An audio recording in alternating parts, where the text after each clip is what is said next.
जब से सास देवकी को पता लगा है कि उसकी छोटी बहू रंजना की बेटी हुई है, तब से देवकी ने अपना मुंह फुला रखा है। घर में सब देखने वाले मेहमानों का तांता लगा हुआ था। रंजना के माता पिता रंजना और उसकी बेटी के लिए ढेर सारे तोहफे और कपड़े लेकर आते हैं। देवकी और उसकी बड़ी बहू, जिसका नाम रिम्पी था, दोनों उत्साह से भरी हुई थी कि रंजना के मायके से बहुत सारे तोहफे आए हैं, हमारे लिए भी कुछ ना कुछ तो जरूर होगा। देवकी अपनी बड़ी बहू रिम्पी को बोलती है कि बहू रंजना के माँ पापा के लिए पानी तो लाना। रिम्पी ऐसे ससुराल में कोई काम नहीं करती, उसे अगर कोई बोल भी देता था कुछ तो वे आगे से टूट पड़ती थी, इसलिए किसी की हिम्मत नहीं होती थी कि रिम्पी बहू को कोई काम भी कह दे। रिम्पी भागती हुई रसोई में जाती है और 2 गिलास पानी के लेकर आती है। देवकी कहती है कि भाई साहब, बहन जी, इसकी क्या जरूरत थी, रहने देते, घर में लक्ष्मी आई है। तो रंजना की माँ सबको रंजना और उसके पति और गुड़िया के लिए कपड़े दिखाती है। जब सास और रिम्पी देखती है कि इन तीनों के कपड़े लेकर आए हैं, हमारे नहीं लेकर आए, तो मुंह बना लेती है। रिम्पी बोलती है कि मैं ऐसे ही भागकर रसोई से पानी लेकर आई, मेरा और मेरे लड़के का तो कुछ नहीं है और ना ही मेरे पति का है। तो रंजना बोलती है कि दीदी, जब आपके मम्मी पापा आते हैं तो पता है आपको, आप मुझ पर कैसे हुक्म चलाती हो। फिर रिम्पी चुप कर जाती है। देवकी कहती है कि जब हमारी बहू का लड़का हुआ था तो बहू के मायके वालों ने सबको कपड़े दिए थे और मुझे तो कान के झुमके भी दिए थे। आपने तो फिर गुड़िया को पायल ही दी है और तो कुछ भी नहीं दिया। सास रंजना को बोलती है कि रंजना बहू, खाना नहीं बनाओगी क्या तुम अपने मम्मी पापा के लिए। तो रंजना बोलती है कि माँ जी, घर में जब भी कोई मेहमान आता है, चाहे आपका हो, कोई रिश्तेदार आ जाए या फिर दीदी का, मैं ही खाना बनाती हूँ। आज मेरी हालत ऐसी है कि मेरे से अभी खड़ा नहीं हुआ जा रहा और आप बोल रही हैं कि खाना बनाओ। मैं आप सब इतने स्वार्थी हो गए हैं कि आपको मेरी हालत देखकर भी तरस नहीं आ रहा। इतने में रंजना का पति राजन आ जाता है और बोलता है कि क्या हो रहा है ये सब। तो रंजना रोने लग पड़ती है।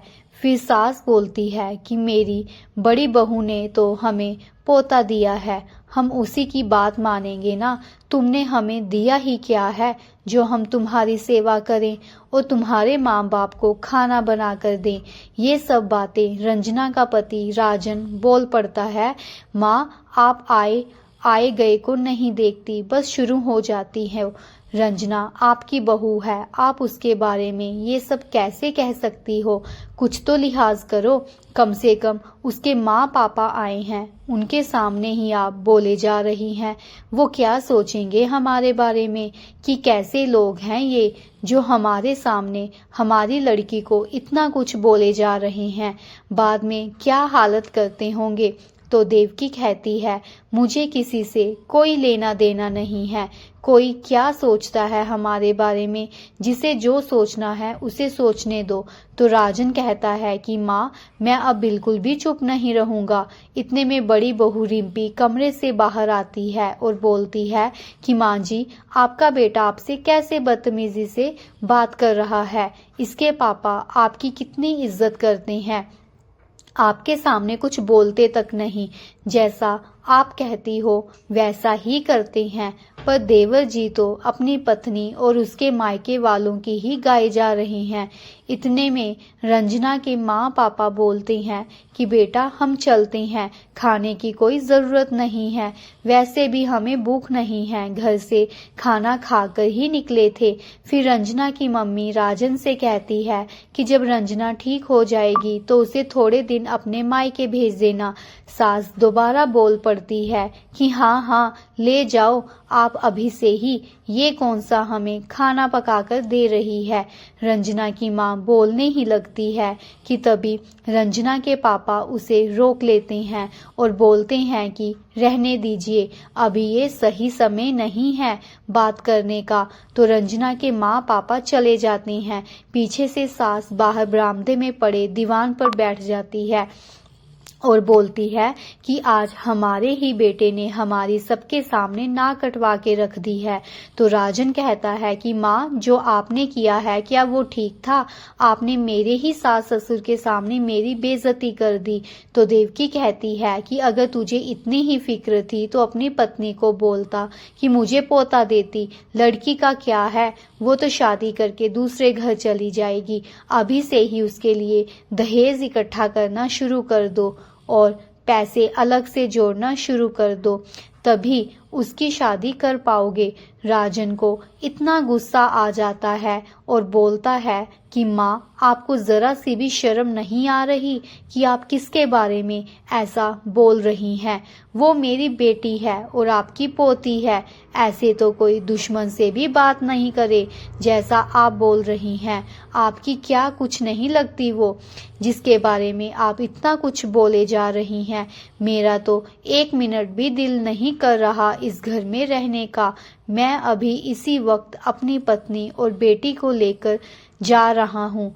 आपको भी तो पता चले कि रंजना के इस घर में ना होने पर इस घर को कौन संभालता है।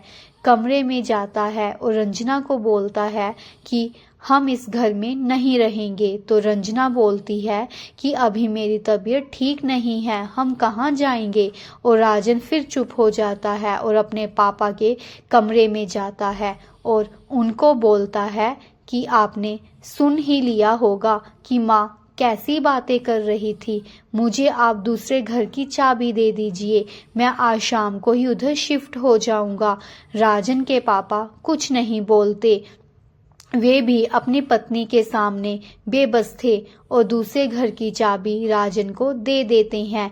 राजन अपने कमरे में जाता है और सारा सामान पैक करने लगता है। सारा सामान पैक करके रंजना को गोदी में उठाकर बाहर गाड़ी में बिठा देता है और सारा सामान भी गाड़ी में रख देता है और दूसरे घर में चला जाता है। पीछे से देवकी देखती रह जाती है, उसके मुंह से कुछ नहीं निकलता।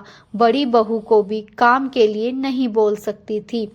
पता था कि वो आगे से 4 बातें भी सुनाएगी। इससे अच्छा है कि मैं खुद ही काम कर लूं। घर में सब कुछ था, ऐशो आराम था, खाने के लिए भी सब कुछ था, पर एक चीज थी जो घर में नहीं थी, वो था सुख। देवकी अपने स्वार्थी कारण अपने बेटे और बहू से दूर हो जाती है और जो बड़ी बहू थी अब वे देवकी पर हुक्म चलाने लगती है। तो फ्रेंड्स, अगर आपको मेरी कहानी अच्छी लगी हुई तो प्लीज़ चैनल को लाइक, सब्सक्राइब, शेयर और कमेंट ज़रूर कीजिएगा। धन्यवाद।